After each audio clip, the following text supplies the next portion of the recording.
আমার এই পদ্ম গাছে কুঁড়ি এসেছে। এর একটু বৃষ্টির জল পেয়েছে।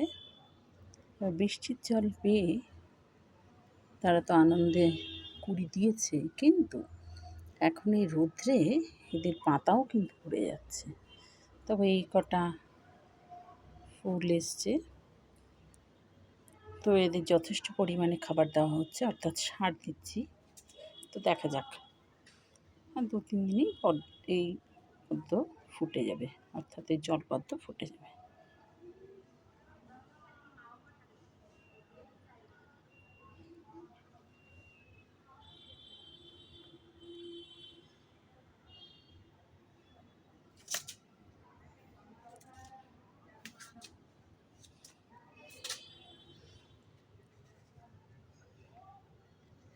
পদ্মগুলোর পাতা যথেষ্টই বড় হয়েছে।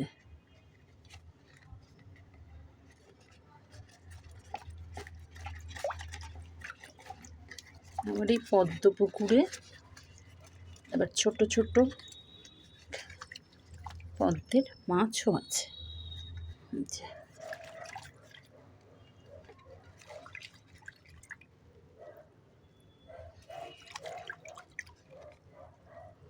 এই কুড়িটা একটু বড় হয়েছে,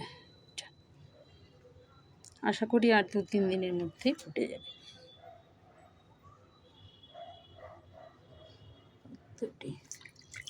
জল দিই।